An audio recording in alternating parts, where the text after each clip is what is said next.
জেনেছি, ইলেকশন কমিশনের থ্রুই জেনেছি।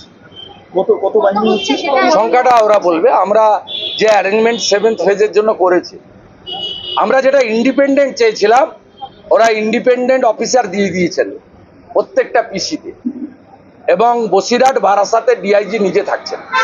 ওরা যে চার্ট বের করেছেন তাতে সব পিসির জন্য এই প্রথম সিনিয়র সিআরপিএফ অফিসারদের দেওয়া হয়েছে, কারণ পুলিশ মিসগাইড করছে। ওরা তো যা রাস্তা চেনে না, পুলিশ মিসগাইড করছে এবং যাওয়ার আগে ফোন করে তৃণমূলকে বলে দিচ্ছে। এর নিচের তলার পুলিশের কোনো দোষ নেই। এক শ্রেণীর ওসি আইসি যারা ভীষণ রকমের করাপ্টেড, গাঁ থেকে টাকা তোলেন, শহরে বাড়ি কিনেন। একজন আইসি বিহালাতে কদিন আগে একটা আপনার রেস্তোরাঁ ওপেনিং করিয়েছে, কদিন আগে। আপনি ধারে পাশে গেলে 4টা 6টা করে ফ্ল্যাট কিনেছে, 2টো 3টে করে বিয়ে করেছে। এই লোকগুলো করছে। আর কিছু আইপিএস আছে, রাজীব কুমারের মতো, বিনীত গোয়েলের মতো কিছু আইপিএস আছে, পা চাটতেই আছে। এদের পা চাটা ছাপছে না, জীবের কি অবস্থা আমি জানি না, চাটতেই আছে, ক্রমাগত চাটছে। পাটুলি থানার ওসি হচ্ছে 6 পেজে 474টা ক্যামেরা অফ ছিল 8:30 পর্যন্ত।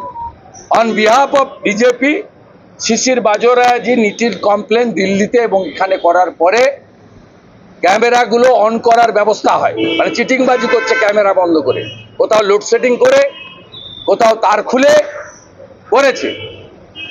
আলটিমেটলি দিনের শেষে 150-র কাছাকাছি বুথে ক্যামেরা চলেনি, তার মধ্যে 70টা শুধু কেশপুরের বুথ রয়েছে, আমরা আইডেন্টিফাই করেছি। এবারে আমি জানতে চেয়েছিলাম মিস্টার আরিজ আফতাবকে যে আপনার গাইডলাইন কি। উনি বললেন ইসিআই ক্লিয়ার গাইডলাইন,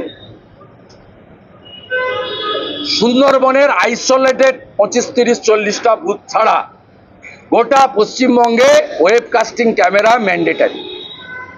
আমরা প্রথম চেয়েছি সুন্দরবনের আইসোলেটেড বুথের তালিকা, যাতে ওই বুথে সাংবাদিক বন্ধুরাও এক একজন করে থাকেন। আর আমরাও সেখানে প্রিকশন নেব, ওই 25-30টা বুথে আলাদা precaution, triple agent, double agent, আরো বেশি কিছু। আমাদের প্রার্থী ইলেকশন এজেন্টও দরকার হলে ক্যাম্প করে বসে থাকি, ছাড়বো না আমরা মমতা ব্যানার্জি।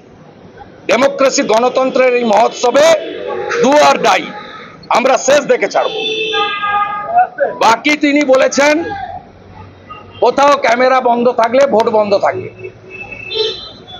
উনি ক্লিয়ার বলেছেন ইভিএম মেশিন যেমন খারাপ হয়, যতক্ষণ না ইভিএম মেশিন সারানো হচ্ছে ততক্ষণ যেমন ভোট বন্ধ থাকে। অফলাইন থাকলে ক্যামেরা আপনাদের মাধ্যমে 7th ফেজের সব প্রার্থী এজেন্ট, পোলিং এজেন্ট, জনগণের কাছে বলছি, ক্যামেরা অফ থাকলে ভোট করতে দেবেন না। সিও বলেছেন ক্যামেরা অন করা পর্যন্ত যদি 4 ঘন্টাও লাগে ভোটিং বন্ধ থাকবে। 6টার মধ্যে স্লিপ ইস্যু হবে, রাত্রি 10টা অবধি ইফ নেসেসারি ভোট হবে জেনারেটর এনে ক্যামেরা অন করে। তাই ক্লিয়ার, গোসাবা এবং বাসন্তীর কিছু আইসোলেটেড বুথ ছাড়া, যেখানে নেটওয়ার্ক নেই, শ্যাডো প্রবলেম, বাকি বুথে ক্যামেরা অফ থাকা চলবে না, ক্যামেরা অন রেখে ভোট করতে হবে। ক্যামেরা অফ থাকলে ভোটিং বন্ধ থাকবে।